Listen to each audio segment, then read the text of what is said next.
Una mujer sin hogar oyó disparos y el grito de un niño. Sin pensarlo, se lanzó delante del hijo del jefe de la mafia y recibió 4 balas que iban dirigidas a él. Pensó que salvarle la vida le costaría la suya. No sabía que le devolvería la suya. El cubo era más pesado de lo que parecía. Sable Clark agarró el asa oxidada con ambas manos, con los dedos entumecidos por el frío de febrero, mientras lo arrastraba por el pavimento agrietado.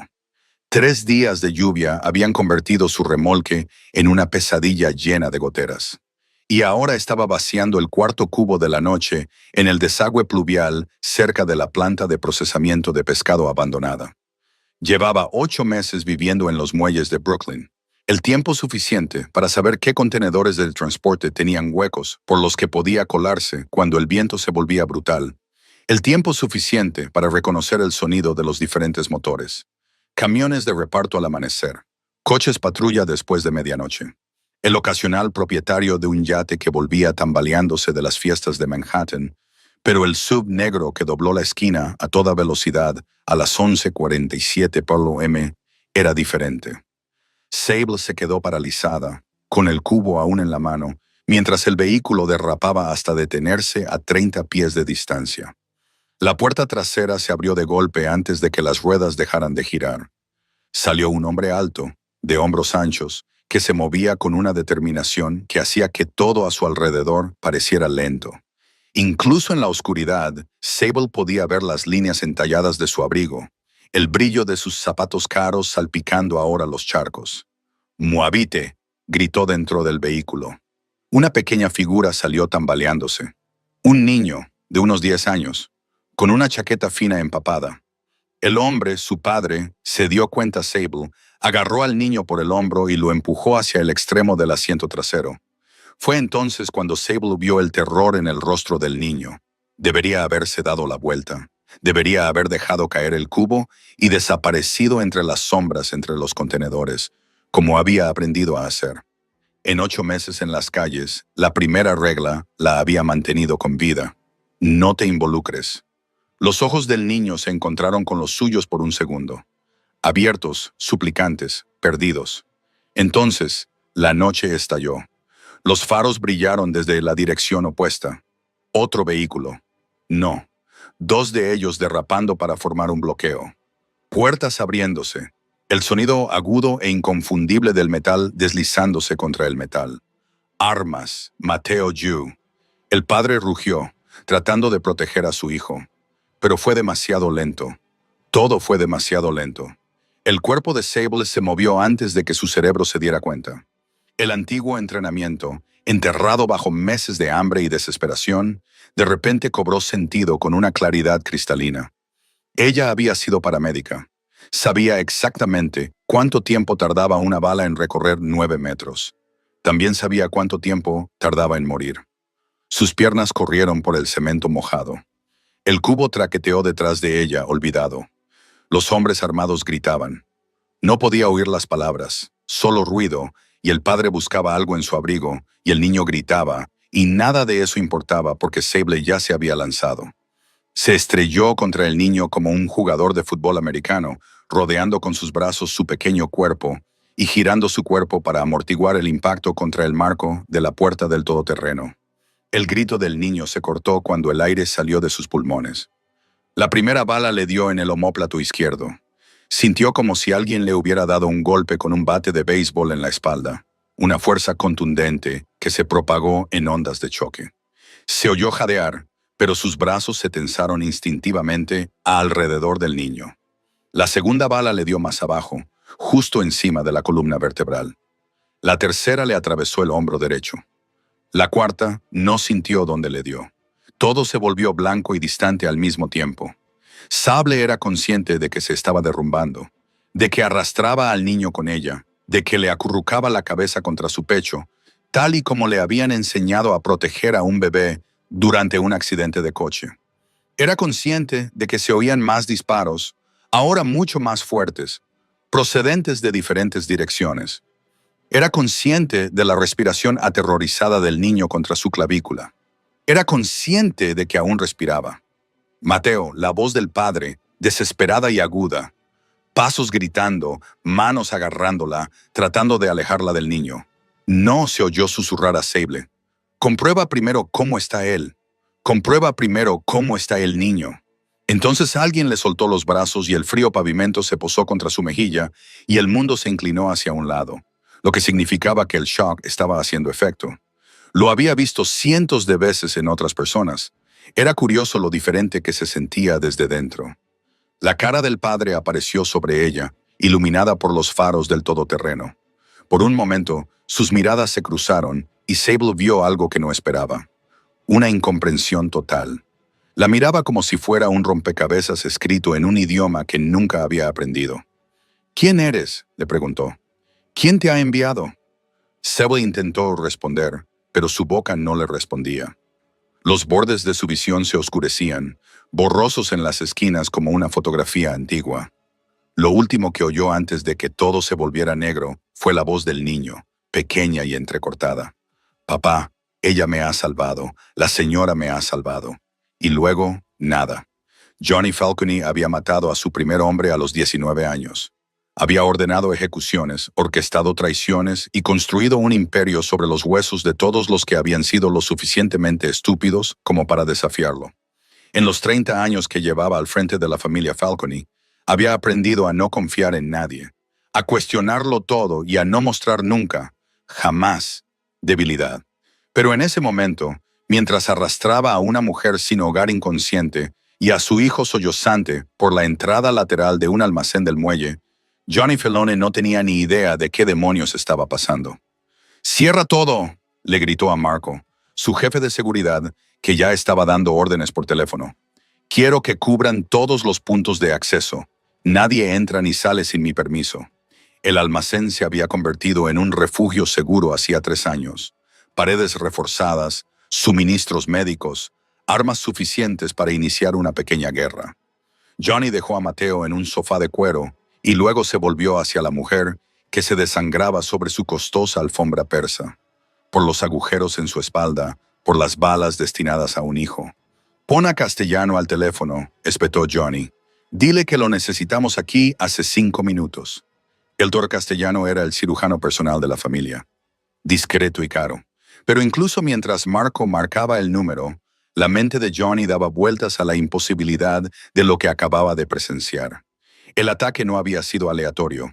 Los rusos llevaban semanas poniéndolo a prueba. Pequeñas provocaciones, disputas fronterizas, el tipo de provocaciones que indicaban que estaban buscando una oportunidad.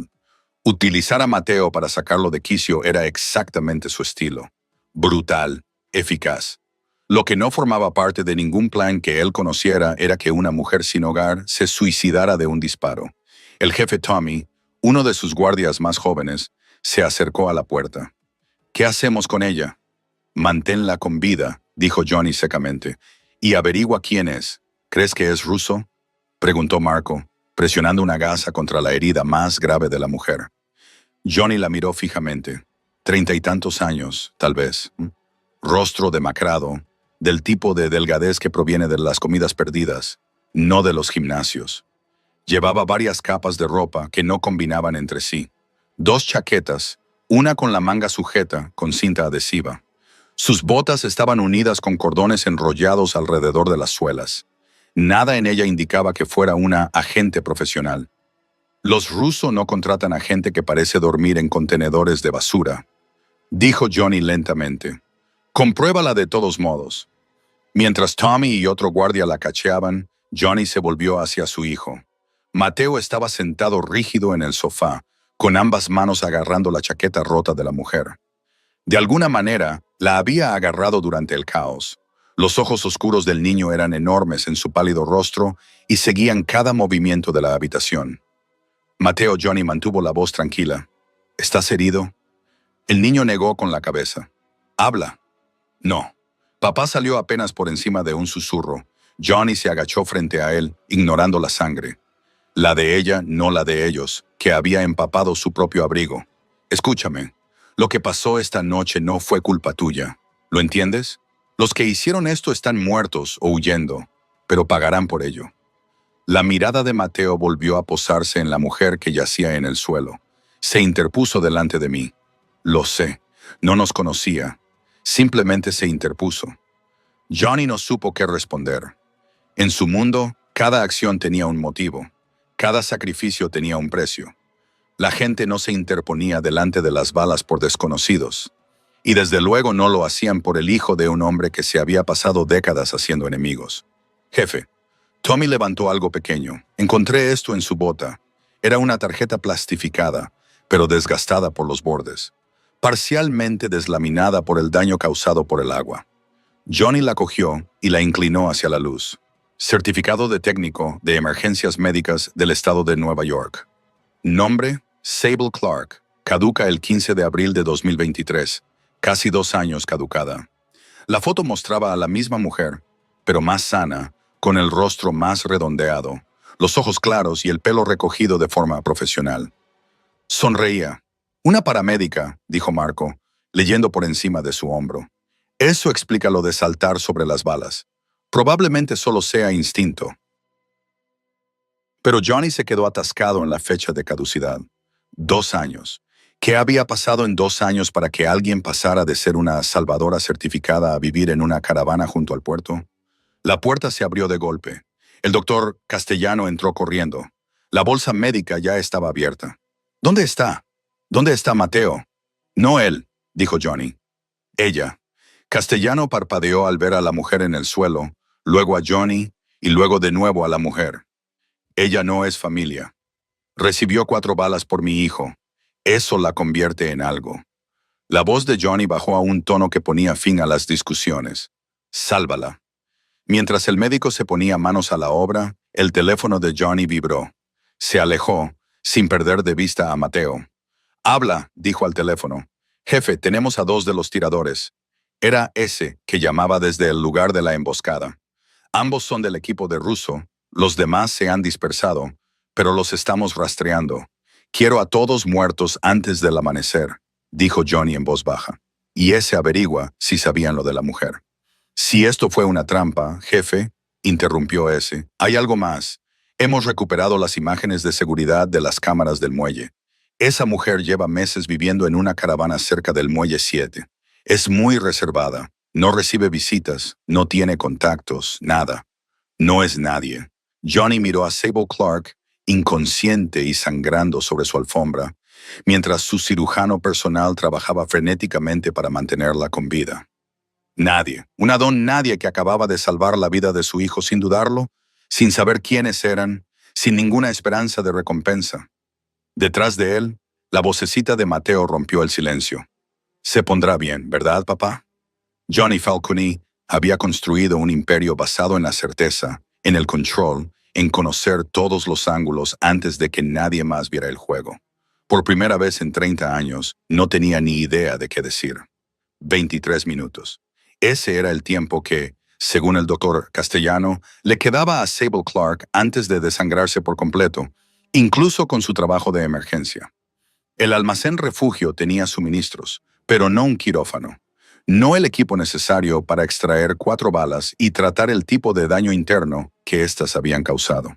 Necesito un hospital, dijo Castellano, con el sudor goteando por su frente mientras trabajaba. Uno de verdad. He detenido la hemorragia, pero no hay hospitales. Johnny ya se estaba moviendo. La llevaremos a la clínica. Marco abrió mucho los ojos. Jefe, la clínica es solo para la familia. Si los demás se enteran, no recuerdo haber pedido una votación. El tono de Johnny podría haber congelado el vodka. Traje el transporte blindado ahora mismo. 6 minutos más tarde, Sable Clark estaba siendo cargada en una camilla en la parte trasera de un vehículo que por fuera parecía una ambulancia de lujo y por dentro un transporte militar. Cristales antibalas, paneles reforzados, suficiente equipo médico como para funcionar como una pequeña sala de urgencias. Johnny se subió detrás de la camilla. Mateo, quédate con Marco, comenzó a decir, pero su hijo ya se había apresurado a pasar junto a él para entrar en el vehículo. Voy contigo, Mateo. Ella me salvó. La voz del chico se quebró y las lágrimas finalmente comenzaron a correr por sus mejillas. Ella no conoce a nadie. No tiene a nadie. No puede estar sola. Johnny abrió la boca y luego la cerró. En los 10 años de vida de su hijo, Le había enseñado el negocio familiar manteniendo una cuidadosa distancia. Véalo todo, no confíes en nada. Nunca dejes que las emociones nublen tu juicio. Mateo siempre había sido tan callado, tan obediente, absorbiendo las lecciones como una esponja. Era la primera vez que su hijo le desafiaba. Sube, dijo Johnny finalmente. Siéntate y no toques nada. El transporte se puso en marcha. 2 vehículos de escolta se colocaron en formación a su alrededor. La clínica estaba a 17 minutos a través de las calles nocturnas de Brooklyn. 17 minutos que Sable Clark quizá no tuviera. Castellano trabajaba sin descanso, ajustando 4 líneas y controlando las constantes vitales en una pequeña pantalla. Los números no significaban nada para Johnny, pero podía leer perfectamente la expresión de la doctora. Se estaba muriendo. Mateo se sentó en el banco frente a la camilla, todavía aferrado a la chaqueta rota, con la mirada fija en el pálido rostro de Sable. El chico no había dejado de temblar desde el tiroteo. Probablemente fuera por el shock. Johnny lo había visto antes en soldados, en víctimas, en cualquiera que se hubiera acercado demasiado a su propia mortalidad. Debería consolar a su hijo. Decir algo. ¿Pero qué? El transporte dio un bache. El equipo traqueteó. Mateo se inclinó hacia adelante instintivamente, extendiendo una manita para agarrarse a la barandilla de la camilla. Asiento. Aún así, la voz de Johnny sonó más aguda de lo que pretendía. Mateo se estremeció, pero no movió la mano. Ella me salvó, papá. Lo sé. Ni siquiera lo pensó. Simplemente corrió. La voz del niño apenas se oía por encima del ruido del motor. ¿Por qué lo haría? Johnny se había estado haciendo la misma pregunta durante los últimos 20 minutos. En su mundo, el heroísmo era una transacción. Se salvaba a alguien porque te debía un favor, porque necesitabas una ventaja o porque servía a una estrategia mayor. El altruismo puro era una tontería de cuento de hadas. El tipo de historia que la gente se contaba a sí misma para dormir mejor por la noche. Pero él había visto la cara de Sable Clark en esos segundos antes de que las balas impactaran. No había habido ningún cálculo en sus ojos, solo una acción instintiva y pura. Algunas personas, dijo Johnny lentamente, actúan sin pensar.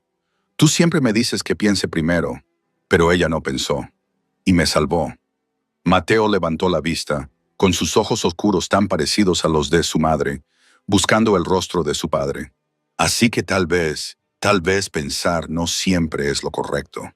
Las palabras flotaban en el vehículo blindado como humo. Johnny sintió algo cambiar en su pecho, incómodo y desconocido. Se suponía que su hijo no debía cuestionarlo. No debía ver las grietas en la filosofía que había mantenido viva a la familia Falcon durante 3 generaciones. Pensar te mantiene vivo, dijo Johnny, pero incluso a sus propios oídos le sonó hueco. Ella está viva, replicó Mateo en voz baja. Y yo también. Antes de que Johnny pudiera responder, Castellano maldijo entre dientes. Está entrando en shock. La presión arterial está bajando rápidamente. El médico se movía frenéticamente, comprobando las vías y ajustando la medicación. El monitor comenzó a pitar más rápido, con más insistencia. Mateo apretó la barandilla con fuerza. No, no, no, no. Mateo retrocedió. No puede morir.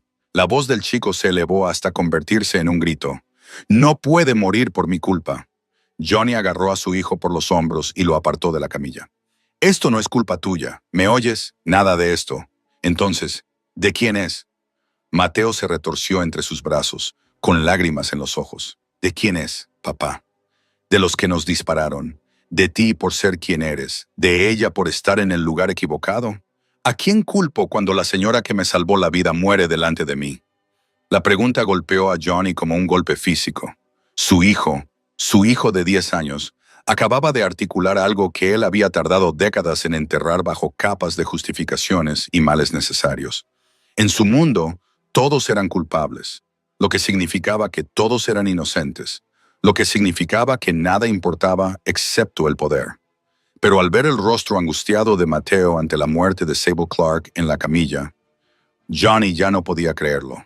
Se está estabilizando, anunció Castellano de repente. Apenas, pero se está estabilizando.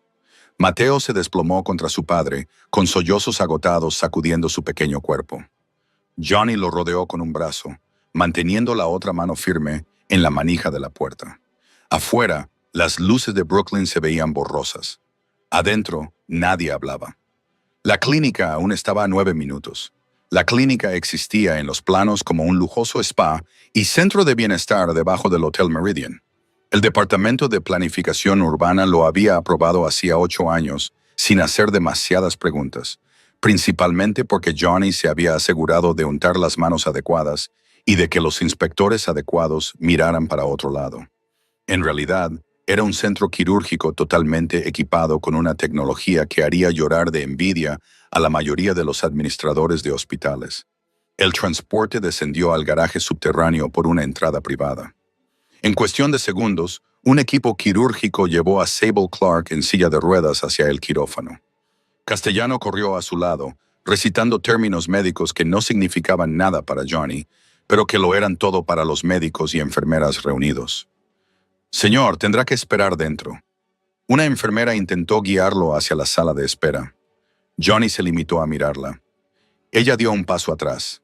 Mateo le agarró de la mano mientras seguían a cierta distancia, deteniéndose ante la ventana de observación que daba a la sala de operaciones. A través del cristal, vieron cómo el equipo trasladaba a Sable a la mesa de operaciones, con el cuerpo inerte y sin vida bajo las intensas luces. «Parece muerta», susurró Mateo. «No lo está». Johnny lo dijo con más confianza de la que sentía. Marco apareció a su lado, con el teléfono en la mano. «Jefe, tenemos que hablar. Los rusos, ahora no, jefe, esto es importante.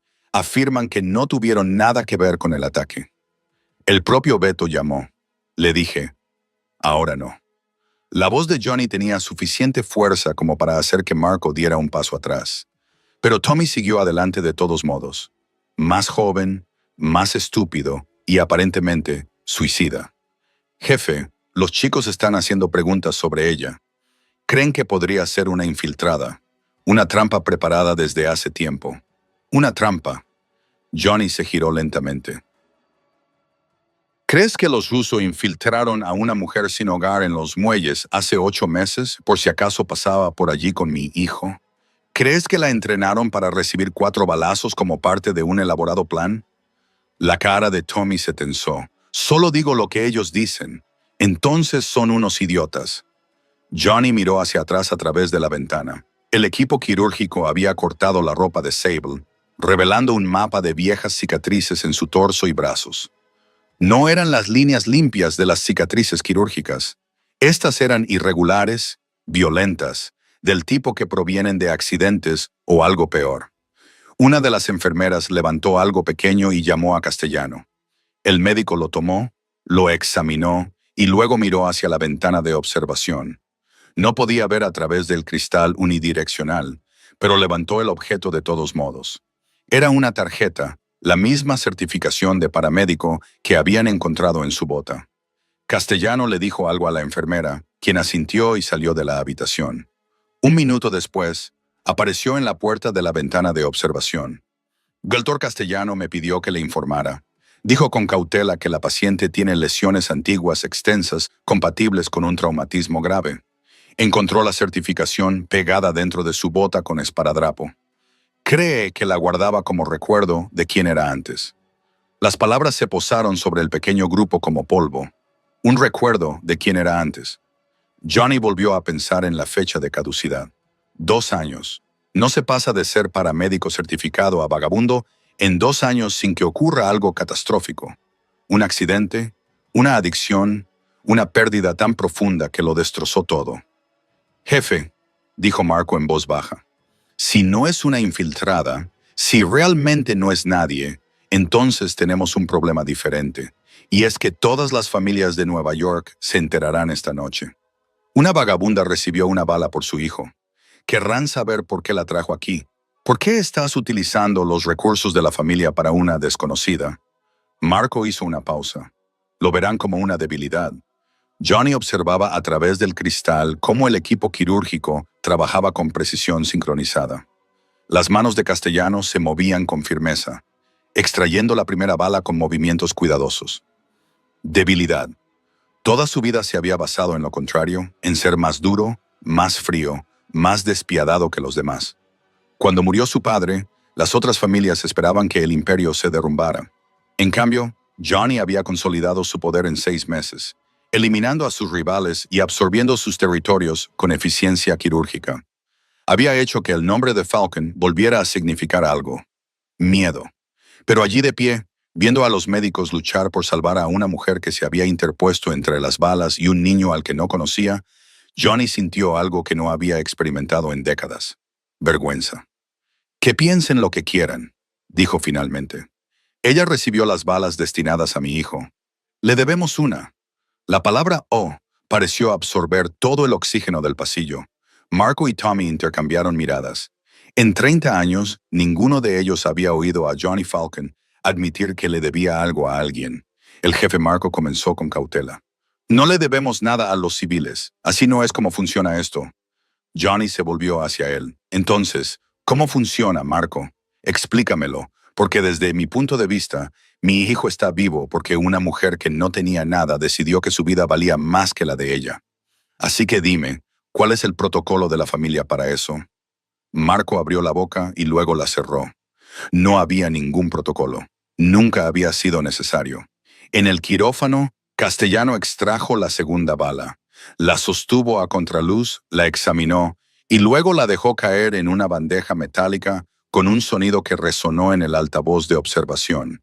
Clink. La mano de Mateo se apretó contra la de Johnny.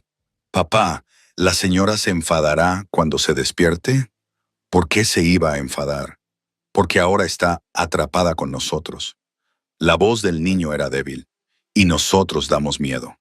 Johnny miró a su hijo, esa criatura pequeña y frágil a la que había intentado preparar con tanto ahínco para su brutal mundo, y se dio cuenta de repente de que Mateo entendía algo que él había olvidado. A veces, lo más aterrador no era la bala, sino todo lo que venía después. Sable se despertó con el olor a lavanda y antiséptico. «Te equivocas. Todo mal. Las calles olían a gasóleo y basura. Su caravana olía a óxido y moho.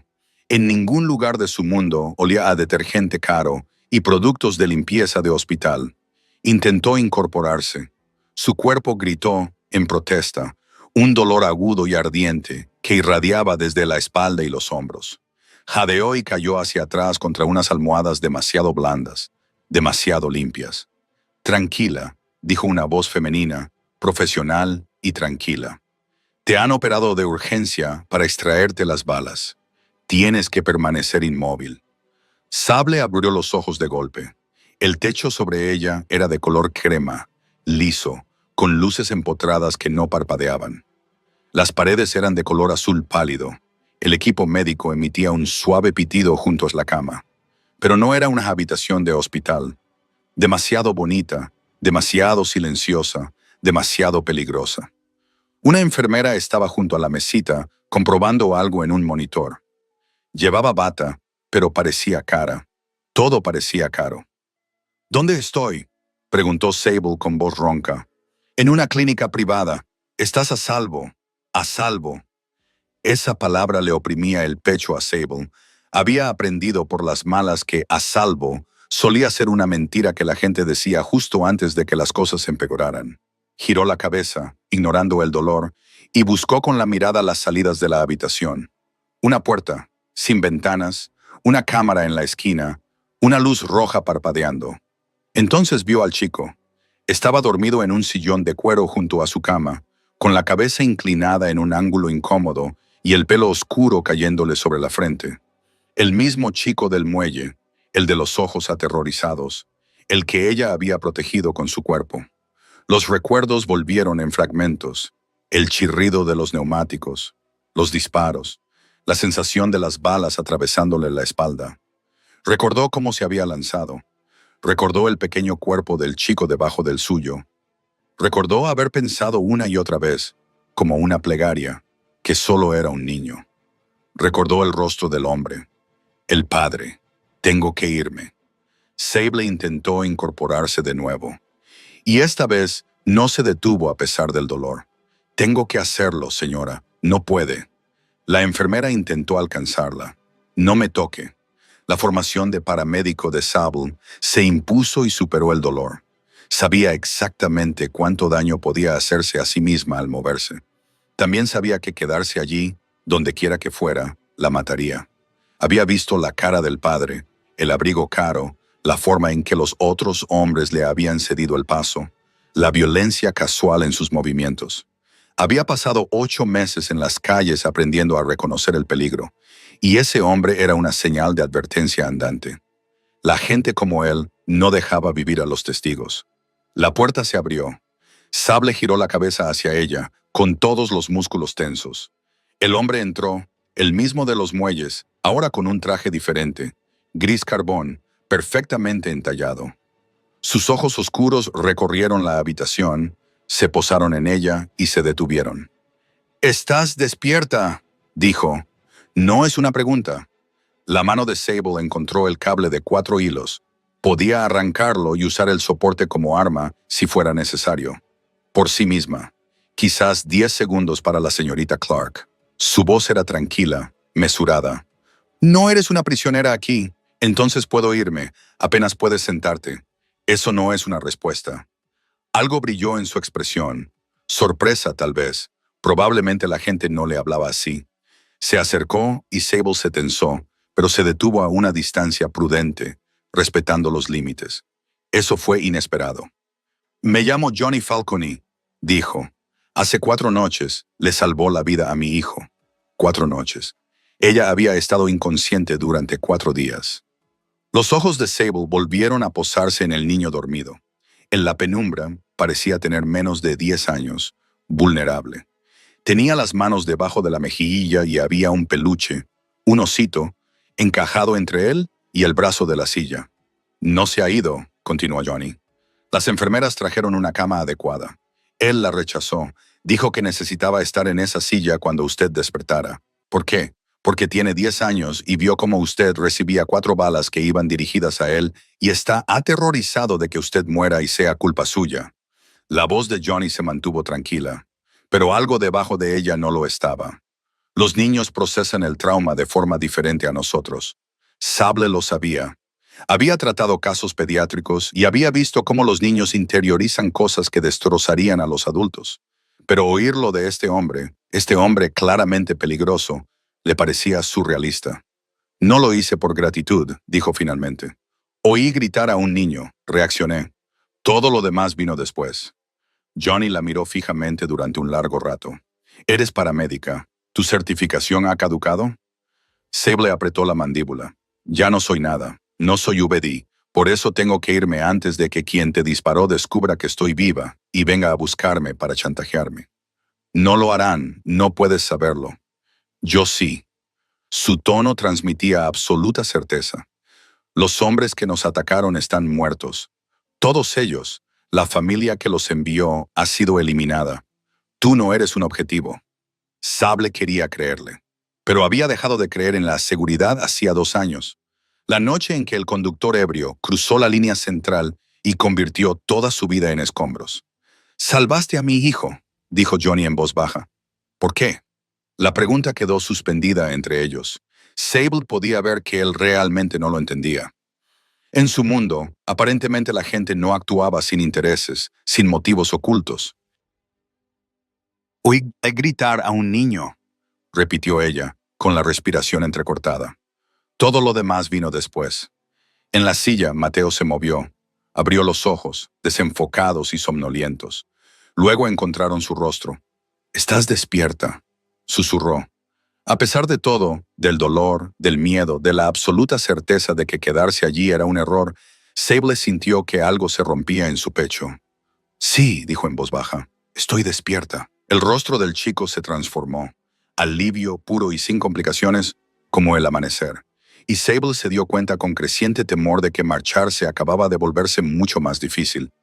La sala de reuniones estaba en el centro de la finca de Johnny, una mansión en Staten Island que desde fuera parecía una antigua fortuna y desde dentro una fortaleza.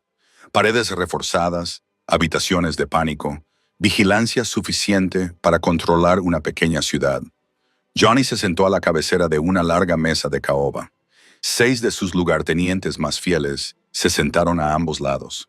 Eran hombres que habían matado por él, sangrado por él, construido el imperio Falcon junto a él durante décadas. En ese momento, todos pensaban que había perdido la cabeza. ¿Una yonki sin techo? Carlo Benedetti se inclinó hacia adelante, con los nudillos llenos de cicatrices apoyados en la mesa. Jefe, con todo respeto, ¿en qué demonios está pensando? No es una yonki, dijo Johnny con frialdad. El doctor Castellano le ha hecho todas las pruebas. Está limpia. Entonces, ¿qué es? Vincent Torres, el consejero de la familia, se ajustó las gafas porque la historia no tenía sentido. Una antigua paramédica que vive en una caravana recibe 4 balazos por una niña que no conoce. La gente no hace eso. Ella lo hizo. Y precisamente por eso tenemos que eliminar el problema. La voz de Carlos se endureció. Antes de que las otras familias la utilicen como moneda de cambio, traes a una civil a los asuntos familiares. Nos haces vulnerables a todos. Se está recuperando en mi casa, algo que todas las bandas de Nueva York ya saben.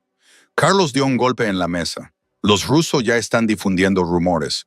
Dicen que te has vuelto blando, que estás protegiendo a una mujer que probablemente lo ha montado todo.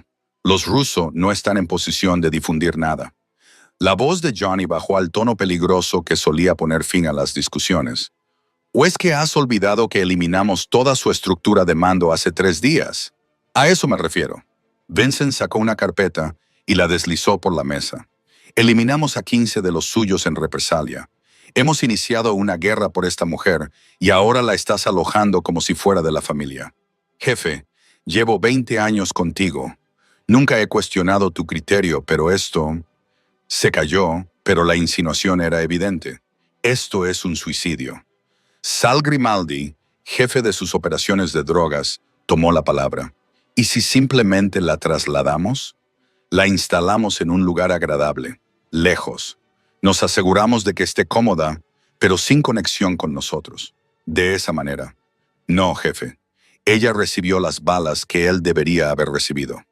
Johnny apoyó las manos sobre la mesa. Mi hijo por unas balas que iban dirigidas a matar a un niño de 10 años. Ella no dudó, no pidió dinero, ni siquiera sabía quiénes éramos. Se lo debemos. La habitación se quedó en silencio. Marco, de pie junto a la puerta, parecía querer desaparecer en el papel pintado. Tommy, a su lado, se había puesto pálido. Vincent se quitó las gafas y las limpió con cuidado. Jefe, acaba de decir que le debemos algo. Ya me has oído.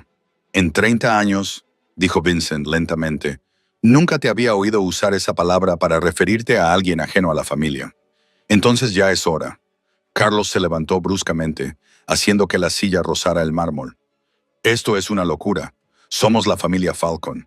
No le debemos nada a los civiles. No protegemos a extraños. Y desde luego que no arriesgamos todo lo que hemos construido por una desconocida sentimental. Cuidado. El tono de Johnny podría haber congelado las llamas. Mucho cuidado, Carlo. Pero Carlo estaba demasiado enfadado para detenerse. Ella es una carga. Cada día que se queda aquí, parecemos más débiles. Los rusos ya se están reorganizando. Los calabreses están esperando una oportunidad. ¿Y nosotros qué hacemos? Cuidando a una mujer sin hogar porque tuvo un momento de estupidez. No fue estupidez. La voz vino de la puerta. Todos se volvieron. Mateo estaba allí de pie, en pijama, con el oso de peluche bajo el brazo. Tenía el pelo revuelto por el sueño, pero sus ojos eran claros y directos. ¿Cuánto tiempo llevaba escuchando? Mateo, vuelve a la cama. Johnny se sobresaltó. Ella me salvó la vida, tío Carlo. El niño entró en la habitación con una confianza que sorprendió a todos. Ella no pensó. No hizo preguntas. Simplemente corrió y me cubrió porque eso es lo que hace. Así es ella. El rostro de Carlos se suavizó ligeramente. Chico, tú no lo entiendes. Entiendo que quieras matarla. La voz de Mateo no vaciló. O hacerla desaparecer. Porque te incomoda porque hizo algo que no puedes explicar con tus reglas. Mateo. El tono de Johnny ahora era de advertencia. Pero su hijo siguió hablando. Papá dice que tu familia, esa familia se protege mutuamente pase lo que pase. Que somos leales incluso cuando nos cuesta caro. Miró a cada uno de los hombres alrededor de la mesa. Ella me protegió cuando le costó todo. Si después de eso no es familia, entonces la palabra no significa nada. El silencio que siguió fue ensordecedor. Vincent miró a Johnny. Al parecer, te ha estado escuchando demasiado bien, murmuró Johnny. Papá Mateo se volvió hacia su padre. Una vez me dijiste que el respeto no tiene que ver con el miedo. Tiene que ver con mantener tu palabra incluso cuando es difícil, especialmente cuando es difícil. Johnny sintió un nudo en el pecho. Sus propias palabras le eran devueltas por su hijo de 10 años. Palabras que había destinado al negocio familiar para enseñar a Mateo a ser fuerte. No esperaba que se utilizaran de esta manera. Ve a la cama, Mateo, dijo en voz baja. ¿La mantendrás a salvo? Ve a la cama. Mateo lo miró fijamente un momento más. Luego se dio la vuelta y se marchó, llevándose consigo su osito de peluche. La sala permaneció en silencio hasta que sus pasos se desvanecieron. Entonces Johnny miró a cada uno de sus hombres por turno. La mujer permanecerá bajo mi protección. Cualquiera que tenga algún problema con eso, puede marcharse ahora mismo. Nadie se movió. Bien. Johnny se puso de pie. Se acabó la reunión. Mientras salían, Vincent se quedó rezagado. Jefe, sabes lo que esto significa, ¿verdad? El precedente que sienta. Johnny pensó en la cara de Sable Clark cuando se despertó. El miedo, la desesperación por huir, la certeza absoluta de que quedarse la mataría. Ella entendía su mundo mejor que la mayoría de sus propios hombres. Sí, dijo en voz baja. Lo sé. La habitación de invitados era más grande que toda la caravana de Sable. Se quedó de pie junto a la ventana, con una mano apoyada en el marco y la otra agarrando el bastón de 4 puntas que las enfermeras habían insistido en que conservara durante 2 días más. Debajo, los cuidados jardines se extendían hacia un muro de piedra coronado por cámaras. Más allá, árboles, sin vecinos, sin testigos. Llevaba 3 días en esa casa y todavía se sentía como un ratón en un nido de serpientes. La puerta se abrió sin previo aviso. Sable se giró demasiado rápido y sintió un dolor agudo en la espalda. Entraron 2 criadas, ambas de mediana edad, que la miraron con curiosidad apenas disimulada. Hablaban en italiano rápidamente mientras cambiaban las sábanas. Solo entendió fragmentos, pero el tono era bastante claro. La vagabunda salvó al príncipe. No sé por qué la tiene, probablemente para aliviar su conciencia. Una de ellas se rió, no con crueldad, pero tampoco con amabilidad. La risa de la gente que habla de un perro callejero que su jefe ha traído a casa inexplicablemente. Sable se volvió hacia la ventana, con la mandíbula apretada. Había pasado 8 meses invisible en las calles. La gente la miraba como si fuera de cristal. De alguna manera, esto era peor. Ser vista, pero no como una persona, sino como una curiosidad, un problema. Las criadas se marcharon, aún murmurando. Sable contó hasta 60 y luego regresó con cuidado a la cama. Cada paso era una agonía. Le habían extraído las balas, pero el daño que habían causado al atravesar su omóplato, astillar sus vértebras y desgarrar sus músculos, tardaría meses en curarse. Si aguantaba tanto tiempo, un suave golpe, diferente de la entrada prefundante de la criada. Adelante, dijo, esperando a una enfermera. Mateo empujó la puerta con el hombro, con ambas manos ocupadas con una bandeja, un cuenco con algo humeante, un vaso de agua y servilletas. Te he preparado la comida, anunció, dirigiéndose con cuidado hacia la mesita de noche. Sable parpadeó. ¿Qué has hecho? Basta. Bueno, lo intenté, dijo mientras dejaba la bandeja, revelando un plato de espaguetis que parecía haber peleado con la olla y haber perdido.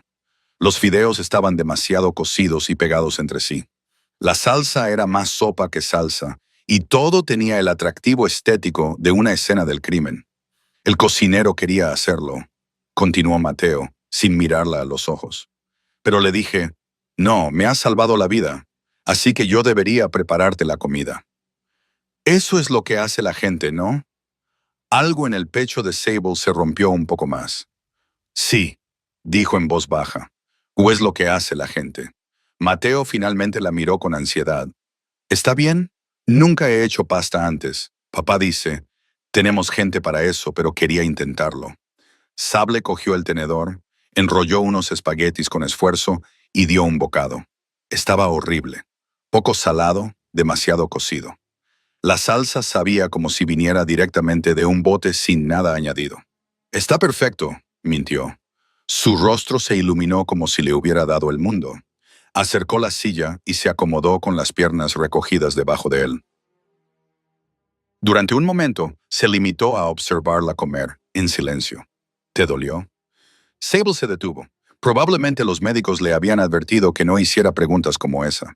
Pero ella había trabajado en pediatría el tiempo suficiente como para saber que lo que los niños no preguntaban en voz alta, se lo preguntaban a sí mismos una y otra vez en la oscuridad.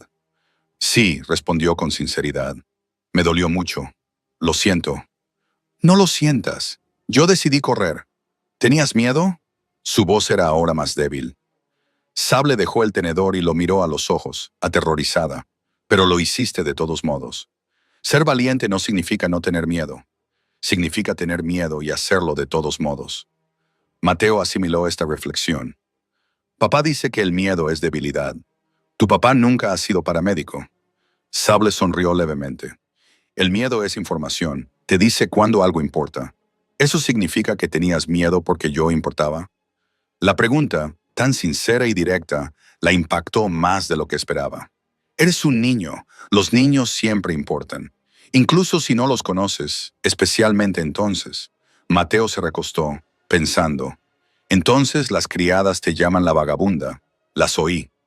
Así que él también las había oído. Sable sintió una oleada de ira en su nombre. Solo era un niño.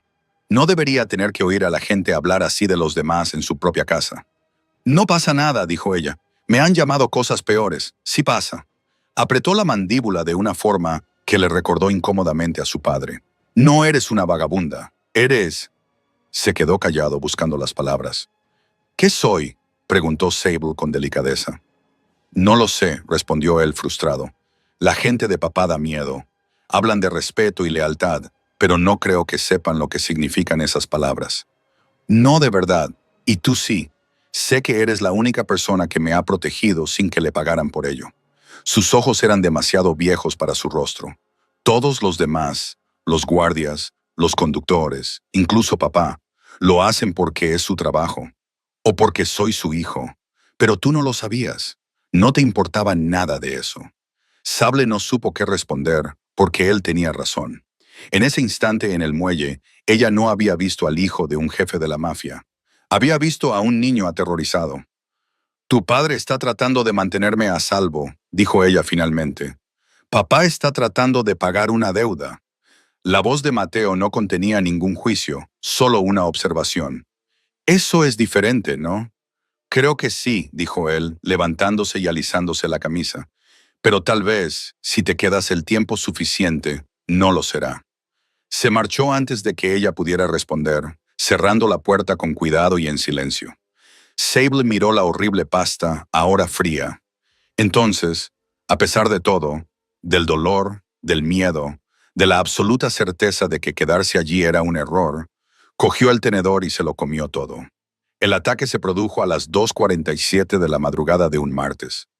Sable se despertó con el sonido de disparos, lejanos, pero inconfundibles. Después de 8 meses en las calles había aprendido a reconocer el peligro solo por el sonido. No eran fuegos artificiales ni petardeos de coches. Eran armas automáticas lo suficientemente cerca como para ser peligrosas. Rodó fuera de la cama, ignorando el dolor agudo en la espalda, y se tiró al suelo. Su formación como paramédica entró en acción. Evaluar, priorizar, sobrevivir. La ventana estaba demasiado expuesta. La puerta, una amenaza desconocida bajo la cama. Un refugio temporal, en el mejor de los casos. Se oyeron pasos en el pasillo, gritos en italiano. La puerta se abrió de golpe. Sable se tensó, lista para luchar con lo que le quedaba. Señorita Clark, era Marco. Con el arma desenfundada, pero apuntando al techo. Quédese agachada, la llevaremos a la habitación segura. ¿Qué está pasando?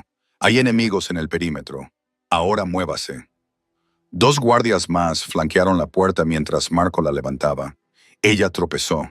Sus piernas apenas funcionaban después de días de reposo en cama. Y uno de los guardias la agarró por el otro brazo. La llevaron a medias arrastrándola por el pasillo. La mansión era un caos. El personal corría de forma coordinada. Los guardias tomaban posiciones en las ventanas y las escaleras. Alguien gritó órdenes en italiano. Se rompió un cristal en algún lugar abajo. Bajaron por una escalera oculta detrás de una estantería hasta una sala de hormigón armado debajo de la bodega. Unas filas de monitores mostraban todos los ángulos de la finca. En la pantalla, Sable podía ver destellos de disparos cerca de la pared este. Johnny ya estaba allí. Con el teléfono pegado a la oreja, tenía la otra mano sobre el hombro de Mateo. El chico parecía aterrorizado, pero se esforzaba por ocultarlo. ¿Cuántos?, preguntó Johnny por teléfono. 4 confirmados, posiblemente más. Rompan el perímetro este. Neutralícenlos ahora. Colgó. Entonces se fijó en Sable. «¿Estás herida?» «Estoy bien». No lo estaba. La sangre había empapado sus vendajes por el movimiento brusco, pero eso parecía irrelevante dadas las circunstancias. En los monitores, los guardias se enfrentaban a los atacantes. Sable observaba aturdida cómo morían hombres en tiempo real en las pantallas de alta definición. Esto era lo que ocurría en el mundo de Johnny. Violencia, repentina y brutal. La voz de papá Mateo era débil. «¿Por qué están disparando?» «Ahora no, Mateo. Pero te he dicho que ahora no». El niño se estremeció. La expresión de Johnny se suavizó inmediatamente, pero el daño ya estaba hecho. Ese irrumpió en la sala de seguridad, con la tableta en la mano. «Jefe, tenemos a uno vivo. Está hablando. Y la banda de Calabria los enviaron a capturarla». Cell señaló con la barbilla a Sable. Las órdenes eran capturarla viva y usarla como moneda de cambio. Pensaron que, una vez que las otras familias vieran que la protegerías, se convertiría en algo valioso. Las palabras cayeron como piedras en el agua, creando ondas que se extendían hacia afuera.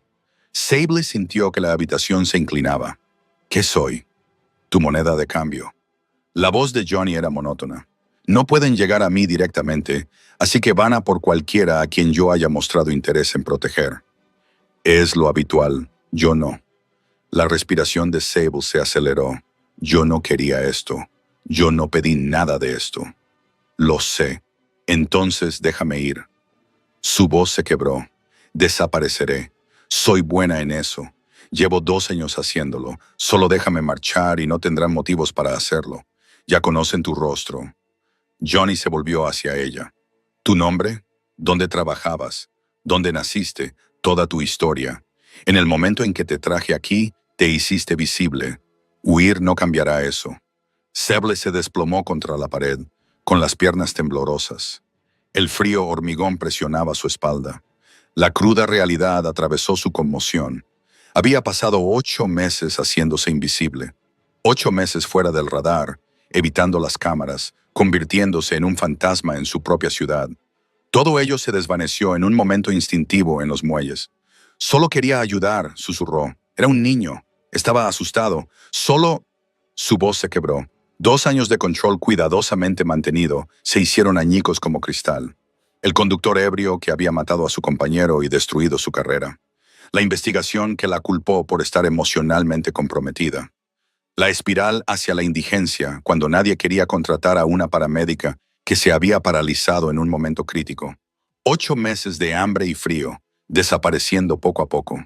Y ahora esto, perseguida por haber hecho lo único bueno que le quedaba por hacer. «Lo siento», la voz de Mateo interrumpió su crisis nerviosa. Había cruzado la habitación sin que ella se diera cuenta y ahora se encontraba a una distancia prudencial. «Esto es culpa mía». «No, lo es». Las lágrimas le corrían por la cara. «Si yo no fuera su hijo, si no fuéramos lo que somos, usted estaría bien. Usted me salvó y ahora la gente quiere hacerle daño por eso». «Mateo». Johnny se acercó a su hijo, pero el chico dio un paso atrás. «Dijiste que protegemos a la familia», dijo Mateo, alzando la voz. «Dijiste que la lealtad es importante, pero ella es la que sale herida. Ella es la que tiene miedo, y nosotros le hemos hecho esto por ser lo que somos». La sala de seguridad quedó en silencio, salvo por los lejanos sonidos de los disparos que iban cesando. Johnny se arrodilló frente a su hijo y le puso las manos sobre los hombros. «Tienes razón», dijo en voz baja. «Nosotros hicimos esto, lo que significa que nosotros lo arreglamos». «¿Cómo?», exigió Mateo. «¿Cómo se arregla el hecho de convertir a alguien en un objetivo?» Johnny miró a Sable. que seguía desplomada contra la pared, destrozada, sangrando y aterrorizada. Por primera vez en 30 años, realmente no sabía la respuesta. En los monitores, los guardias arrastraban cadáveres lejos de la pared este. «Jefe», dijo Cell con cautela, «necesitamos una decisión. No podemos mantenerla aquí indefinidamente.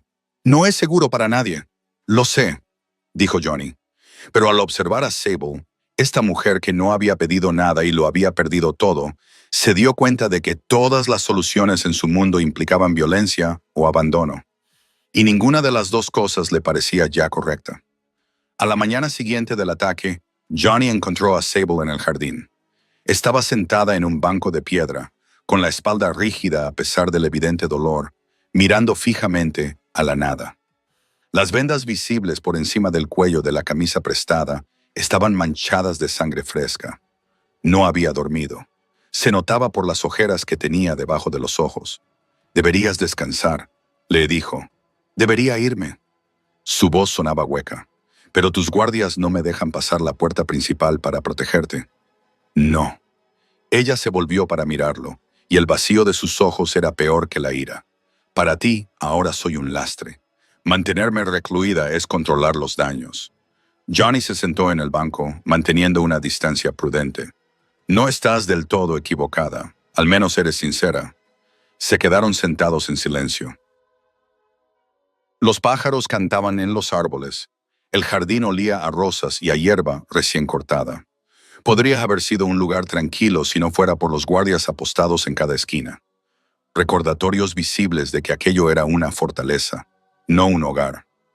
«He estado pensando», dijo Johnny finalmente sobre las soluciones. «Déjame adivinar. Nueva identidad, reubicación, un cheque para mantenerte callada, protección completa, salario, un apartamento privado en Manhattan, edificio seguro, todo lo que necesites». Lo había ensayado. «Serías empleada oficialmente por uno de mis negocios legítimos, consultoría inmobiliaria. Papeleo, nóminas, todo completamente legal. Las otras familias te verían como un activo valioso bajo mi protección, no solo como una baza». Sable se volvió hacia él. «¿Quieres darme un trabajo? ¿Quieres mantenerme con vida, haciéndome parte de tu mundo? Es la única forma de saberlo», dijo con dureza. Johnny parpadeó. «No lo entiendes». «Lo entiendo perfectamente», dijo Sable, poniéndose de pie con una mueca de dolor, pero obligándose a mantenerse erguida. «Quieres resolver tu problema convirtiéndome en uno de los tuyos. Dame dinero, dame protección, dame un lugar en tu imperio. Entonces todo tiene sentido en tu mundo, ¿no? El jefe de la mafia que cuida de su gente. Honor, lealtad, todas esas palabras. ¿Es eso tan irrazonable?» «Sí». Su voz se elevó por primera vez desde que él la conoció. «Porque yo no soy un soldado, señor Falconi. No soy su enemiga. No soy una pieza de ajedrez ni una inversión empresarial. No soy nada de lo que usted tiene categorizado. Entonces, ¿qué es usted?» «Soy una persona que tomó una decisión». Las lágrimas corrían ahora por su rostro. «Una decisión en un momento porque oí gritar a un niño. Eso es todo. Eso es todo lo que soy. Y usted quiere convertir eso en un empleo, en una obligación, en otra transacción, en su mundo transaccional». Johnny sintió que algo cambiaba en su interior. Por fin lo entendía. «Quieres recuperar tu vida. Quiero la vida que tenía antes de las balas». Se le quebró la voz. «Quiero volver a ser invisible. Quiero despertarme y no preguntarme si hoy es el día en que alguien me secuestrará para obtener ventaja. No quiero importarle a nadie poderoso o peligroso. Quiero ser nadie». «No puedes». Sonó más suave de lo que él pretendía. «Lo siento, pero esa vida terminó en el momento en que salvaste a Mateo. Las otras familias conocen tu rostro. Huir no cambiará eso. Esconderse no cambiará eso. Entonces estoy muerta de todos modos». Ella se rió con amargura. «Solo más lentamente. No si aceptas protección. Protección que viene con condiciones, con expectativas. Con formar parte de algo que nunca quise», ella negó con la cabeza. «Yo era paramédica porque quería ayudar a la gente. Luego lo perdí todo y me quedé sin hogar porque no pude salvar a mi compañero cuando importaba». 8 meses, señor Falcone. 8 meses sin ser nada, sin tener nada, sin importarle a nadie, y fue horrible, pero era mío. La cruda honestidad de su voz golpeó más fuerte que cualquier argumento. No pedí que me salvaran, continuó. No pedí despertarme en su mansión, ni tener sus médicos, ni comer su comida, ni convertirme en alguien importante para su hijo. Solo quería vaciar mi maldito cubo y volver a dormir en mi caravana. Y ahora ni siquiera puedo tener eso porque usted decidió que yo valía algo. Usted vale algo para usted. Se acercó y a pesar de ser la mitad de su tamaño y apenas poder mantenerse en pie, había furia en sus ojos. Tú decides que soy importante porque salvé a tu hijo. Tú decides que soy valiosa porque encajo en tu código de honor. Pero, ¿qué hay de lo que yo quiero? ¿Qué hay de lo que yo decido que valgo? ¿Qué quieres tú?, preguntó Johnny con verdadera curiosidad. Sable abrió la boca y luego la cerró. La lucha se desvaneció de su postura. Se dejó caer en el banco, agotada y derrotada. Quiero dejar de tener miedo, susurró finalmente. Quiero despertarme sin preguntarme cuándo vendrá el próximo ataque. Quiero dejar de ser algo por lo que la gente lucha. Lo miró. Quiero la vida que tenía antes de las balas, aquella en la que no era nadie. ¿Es eso realmente tan imposible? Johnny pensó en su imperio construido sobre el poder, el miedo y el control. Pensó en las otras familias que siempre estaban al acecho de cualquier debilidad. Pensó en la realidad de su mundo, donde la compasión era la moneda de cambio y cada acción tenía consecuencias. Sí, dijo en voz baja. Lo siento, pero sí. Sable asintió lentamente, como si esperara esa respuesta. Entonces supongo que los dos estamos atrapados. En la mansión, a través de la ventana abierta, Johnny podía oír la voz de Mateo preguntándole algo a una criada. Su hijo, la razón por la que todo esto importaba. Por si sirve de algo, dijo Johnny, te merecías algo mejor que esto. Sí, asintió Sable, me lo merecía. Johnny no debía estar en la escuela. La nueva academia privada de Mateo en Westchester estaba a 40 minutos de la ciudad, lo suficientemente lejos del territorio de Falcone como para estar a salvo, lo suficientemente exclusiva como para que los otros padres no hicieran preguntas sobre los detalles de seguridad. El niño había sido matriculado con un apellido diferente y con guardias disfrazados de conductores y niñeras. Pero Johnny había conducido él mismo ese día, necesitado de ver a su hijo en un mundo que no estuviera empapado de sangre y obligaciones. Observó a través de la verja de hierro cómo Mateo se sentaba solo en el jardín durante el recreo. Otros niños jugaban al fútbol cerca y sus risas se llevaban la brisa primaveral. Su hijo tenía un libro abierto en el regazo, pero no estaba leyendo, solo mirando al vacío. Johnny reconoció esa mirada. La había visto en los espejos durante 30 años. Esperó a que la profesora entrara y luego se acercó a la verja. Mateo. El niño levantó la cabeza de golpe. Papá, no deberías. Lo sé. Johnny señaló la puerta. Ven aquí un momento. Mateo miró hacia el edificio de la escuela y luego se dirigió rápidamente hacia la puerta. Se quedaron a ambos lados de los barrotes de hierro, como en una visita a la cárcel. Johnny pensó con pesimismo. ¿Estás bien?, preguntó Mateo inmediatamente. ¿Y Sable? Ella está bien. Todos están bien. La mentira le salió con facilidad. Nada estaba bien. Los calabreses se habían reagrupado. 2 familias más estaban al acecho y Sable Clark seguía siendo un objetivo que no podían neutralizar sin destruir lo único que la hacía digna de ser salvada. Entonces, ¿por qué estás aquí? Johnny se agachó para ponerse a la altura de los ojos de su hijo. Vine a decirte algo importante. Algo que debería haberte explicado antes. Mateo esperó, con sus ojos oscuros llenos de complicidad. Vamos a mudarnos otra vez, dijo Johnny después de este semestre, a algún lugar más lejos, tal vez fuera del estado. Por mi culpa, por la vida que elegí, Johnny mantuvo la voz firme. La gente no mata a los niños porque los odia, Mateo. Los mata para hacer daño a sus padres, para destrozar a hombres como yo. Por eso nunca puedes tener amigos que sepan tu verdadero nombre. Por eso nunca puedes decirle a nadie quién soy. Por eso tienes que seguir mudándote. Su hijo de 10 años acababa de expresar algo que a él le había costado 30 años comprender. A veces, Las personas a las que proteges necesitan protección de ti. Lo siento, dijo Johnny. Siento que tengas que aprender estas cosas. Siento lo de Sable. Siento todo, papá. Mateo se secó los ojos. Si pudieras volver atrás, antes de convertirte en lo que eres, ¿lo harías? La pregunta flotaba entre ellos como humo. Johnny pensó en el poder, en el respeto, en el imperio que había construido.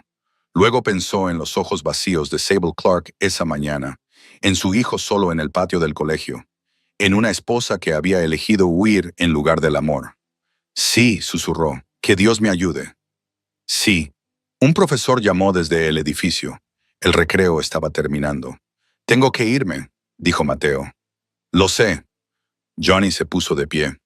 Mateo, sé mejor que yo. Prométemelo. El chico asintió y corrió de vuelta al colegio. Johnny lo observó hasta que desapareció en el interior y luego regresó a su coche. Se sentó en el asiento del conductor durante 10 minutos, con las manos en el volante, mirando al vacío. Luego llamó a Vincent. Necesito que encuentres a alguien, dijo. Alguien que pueda dar a la gente una nueva vida. Una vida real, no solo documentos falsos, desapariciones completas. Jefe, hazlo. Colgó y condujo de vuelta a la ciudad, hacia su imperio de sangre y obligaciones, sabiendo que salvar a Sable Clark podría suponer perderla por completo. La ciudad costera se llamaba Saybrook. Tenía 800-400 habitantes y estaba a 3 horas al norte de Nueva York, lo suficientemente lejos como para que importara. Sable estaba en el porche de un pequeño edificio de apartamentos, con las llaves en la mano, tratando de asimilar lo imposible de la última hora. Johnny la había llevado él mismo. Sin guardias, sin séquito, solo ellos dos en un sedán anónimo. El apartamento estaba en el segundo piso, con vistas a un puerto donde los barcos de pesca se balanceaban bajo el sol de la mañana. Un dormitorio, una pequeña cocina, muebles que parecían nuevos pero no caros. Normal. Agresivamente, deliberadamente normal. El contrato de alquiler está a tu nombre, dijo Johnny, entregándole una carpeta. Sarah Mitchell, esa eres tú ahora. Certificado de nacimiento, tarjeta de la Seguridad Social, carné de conducir, todo legítimo. No son documentos falsos, son reales, solo que se han redirigido a través de los canales. Sable abrió la carpeta con manos temblorosas. La foto del carné de conducir era suya, tomada en la mansión hacía 3 días sin que ella supiera por qué. La fecha de nacimiento era diferente. La ciudad natal era diferente, pero la cara que la miraba era innegablemente la suya. Hay un trabajo esperándote, continuó Johnny. Una pequeña empresa de suministros médicos necesita un gestor de inventario. No es nada glamuroso, pero es un trabajo legítimo. Tu nuevo historial muestra experiencia administrativa, no médica. No hay señales de alarma. ¿Por qué? La palabra salió entrecortada. ¿Por qué? ¿Por qué tanto lío? Nueva identidad, trabajo, apartamento. Esto tiene que haber costado mucho. No, la voz de Johnny era firme. No lo reduzcas al dinero. Salvaste a mi hijo. Esta es la única forma que conozco de devolverte lo que te quitamos. Sable miró alrededor del apartamento. La luz del sol entraba por las ventanas. Las paredes eran de color crema, recién pintadas. Había una cafetera en la encimera, platos en los armarios, toallas en el baño. Alguien incluso había llenado la nevera. Era todo lo que había perdido hacía 2 años, una vida. Una vida real. Las otras familias, dijo, me buscarán. Sarah Mitchell no tiene ninguna conexión con los Falcons. No tiene antecedentes en el crimen organizado de Nueva York. No es nadie. Johnny se acercó a la ventana y miró hacia el puerto. Sable Clark desaparecerá. Habrá rumores de que la hemos trasladado, de que ha muerto, de que ha huido. Les daremos diferentes versiones a las diferentes familias. Para cuando distingan la verdad de la ficción, Sarah Mitchell será tan aburrida que será invisible. Y si me encuentran de todos modos, no lo harán. Se volvió hacia ella. Pero si lo hacen, hay un número en esa carpeta. Contacto de emergencia. Una llamada y te sacamos de allí. Sin preguntas, sin obligaciones. Sable se sentó en el sofá, con las piernas repentinamente débiles. No lo entiendo. Podrías haberme hecho desaparecer para siempre. Eso también habría resuelto tu problema. Sí, admitió Johnny, lo habría hecho. Entonces, ¿por qué esto? Se quedó callado durante un largo rato. Mi hijo me hizo una pregunta ayer. Me preguntó si podría volver atrás antes de convertirme en lo que soy. ¿Lo haría? ¿Qué le respondiste? La verdad que lo haría. La expresión de Johnny era indescifrable. No puedo deshacer 30 años. No puedo devolver las vidas que he quitado ni reparar el daño que he causado, pero puedo devolverte tu vida. O al menos una versión de ella. A Sable se le llenaron los ojos de lágrimas, sin pedir favores, sin pedir favores, sin deudas, sin deudas. Sacó un sobre de su chaqueta y lo dejó sobre la mesa de café. 6 meses, alquiler pagado, facturas médicas saldadas. Suficiente en una cuenta bancaria a su nuevo nombre para empezar. Después de eso, estará por su cuenta. Sarah Mitchell no tiene ninguna relación con Johnny Falcone. Y Johnny Falcone no tiene ningún derecho sobre Sarah Mitchell. Era exactamente lo que ella quería. Libertad, invisibilidad, la oportunidad de volver a ser nadie.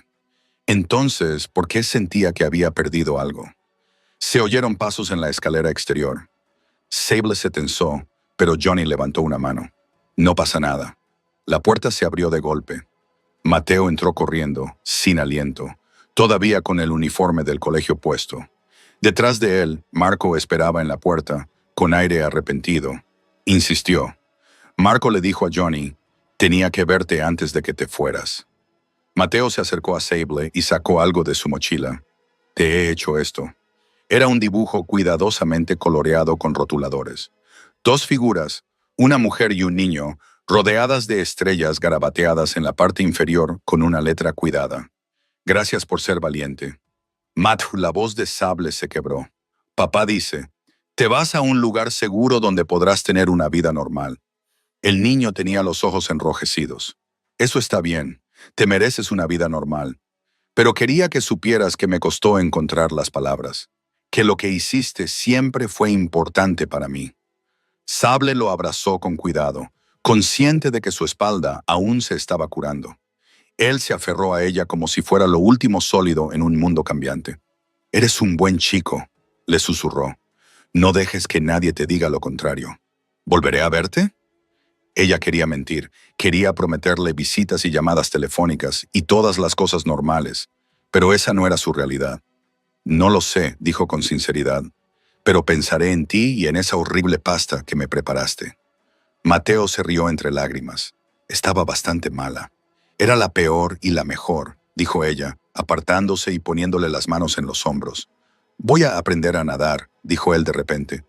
Esta vez de verdad, no solo en nuestra piscina. Papá lo prometió. Deberías venir a visitarnos algún día, cuando sea seguro.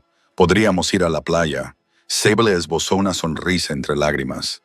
Quizás algún día. Johnny tocó el hombro de su hijo. Es hora de irse. Caminaron hacia la puerta. Johnny se detuvo y miró atrás por última vez. Gracias, dijo en voz baja, por recordarme lo que es ser padre. Luego se marcharon. Sable se quedó de pie en su nuevo apartamento, sosteniendo un dibujo infantil, escuchando el sonido de los pasos que se desvanecían por las escaleras.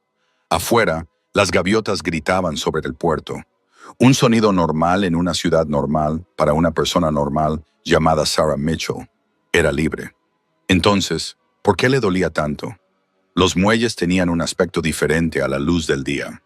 Johnny se paró donde todo había comenzado 6 semanas atrás, el lugar exacto donde Sable Clark había estado tirando agua de lluvia de un balde cuando su mundo chocó con el de ella. La casa rodante ya no estaba, la había retirado la ciudad. Solo quedaba un rectángulo de césped muerto, marcando el lugar donde alguien había vivido alguna vez. Había venido solo. No, solo él y los fantasmas de aquella noche. El viento que venía del agua era frío y le atravesaba el abrigo. La primavera en Nueva York era impredecible. Un día hacía calor y al siguiente era invierno. Se subió el cuello y se quedó mirando el espacio vacío donde había estado la caravana. Buscaba balas, trozos de metal que deberían haber matado a su hijo. En cambio, habían destrozado algo en Johnny que no sabía que se podía romper. Su teléfono vibró. El nombre de Vincent apareció en la pantalla. Habla. Johnny respondió. Ya está hecho. Los calabreses aceptaron nuestras condiciones. Se retiran por completo de Brooklyn. Vincent hizo una pausa. También confirmaron lo que sospechábamos. Fueron ellos quienes contrataron al escuadrón de Russo. Querían iniciar una guerra entre familias mientras se expandían. Y ahora sus líderes dirigen lo que queda de su operación desde Miami. Somos dueños de su territorio, sus contactos, todo. Se acabó, jefe. Victoria total. Victoria. La palabra sabía a ceniza. Bien, Johnny dijo. ¿Qué hay de las historias? La mujer que tú querías exactamente. Las diferentes familias tienen información diferente. Los rusos creen que murió en el ataque. Los calabreses creen que la pagamos y que se fue del país. Los Moreta oyeron que entró en el programa de protección de testigos. El tono de Vincent cambió. Ya nadie la busca. Sable Clark es oficialmente un callejón sin salida, lo que significa que Sarah Mitchell podría vivir. Una cosa más, continuó Vincent con cautela. El consejo quiere reunirse para hablar de Mateo. Les preocupa la situación del colegio, la mudanza, los gastos de seguridad. Creen que tal vez sea el momento de considerar alternativas. ¿Alternativas? La voz de Johnny se volvió fría. Habla claro, Vincent. Quieren sugerir un internado en el extranjero, Suiza o Inglaterra. Algún lugar donde estuviera completamente separado del negocio. Bajo protección, pero lejos, Johnny cerró los ojos. Querían hacerle a Mateo lo que le había hecho su esposa. Eliminarlo por completo de la ecuación. Mantenerlo a salvo borrando su conexión con la familia. Hace un mes, podría haberlo considerado, podría haber visto la ventaja estratégica. Ahora, todo lo que veía era la cara de su hijo en el jardín de la escuela, preguntándole si volvería atrás y elegiría otra cosa. Dile al consejo que no. Johnny dijo que Mateo se queda conmigo. Si tienen alguna preocupación, pueden expresarla directamente. Jefe, ¿no me he expresado con claridad? No, jefe. Transmitiré el mensaje. Johnny colgó y guardó el teléfono en el bolsillo. Caminó hasta el borde del muelle y miró hacia el agua. El puerto se extendía hacia el Atlántico, infinito y gris. En algún lugar a 3 horas al norte, Sable Clark, Sarah Mitchell, probablemente se estaba instalando en su nuevo apartamento, tal vez comenzando su nuevo trabajo, tal vez sentada en una cafetería sin mirar por encima del hombro, sin preguntarse si hoy era el día en que alguien la reconocería. Él le había dado la invisibilidad, lo único que ella más deseaba. Y no le había costado nada. Ningún dinero que importara, ningún territorio, ningún poder, solo la admisión de que algunas deudas no podían pagarse con nada que su mundo valorara. Jefe, Johnny se volvió. Marco estaba a una distancia respetuosa, con aspecto incómodo. Pensé que quizá querrías compañía, dijo Marco. Este lugar es donde todo cambió. Así es. Hiciste lo correcto con la mujer. Johnny consideró que antes el bien y el mal siempre habían sido cálculos sencillos. Fortaleció a la familia, eliminó amenazas, mantuvo el poder, pero Sable Clark había existido completamente al margen de esos cálculos. Hice lo único que podía hacer, dijo finalmente. Marco se acercó, siguiendo la mirada de Johnny al otro lado del agua. Los hombres están hablando de lo que pasó, de cómo lo manejaste, y lo respetan. Marco eligió cuidadosamente sus palabras. Creen que demostraste verdadera fuerza. Negarte a dejar que se convirtiera en una baza, protegerla sin convertirla en una de los nuestros, y luego dejarla ir y mantenerla habría sido más fácil. Eso requiere agallas, jefe. Fuerza. Johnny casi se echó a reír. No le había parecido fuerza, le había parecido ver cómo se desmoronaban 30 años de certezas. Vamos a hacer un cambio, dijo Johnny de repente. Nueva regla con efecto inmediato. Ningún niño volverá a sufrir daño alguno por atacarme. Ni los míos, ni los de nadie. Cualquier miembro de la banda que incumpla esta regla responderá directamente ante mí. Marco arqueó las cejas. Jefe, eso nos va a atar las manos. Otras familias utilizan a los niños como presión constantemente. Entonces, seremos diferentes. ¿Diferentes en qué sentido? Johnny pensó en Sable Clark lanzándose sin dudar contra las balas, en la pregunta silenciosa de Mateo.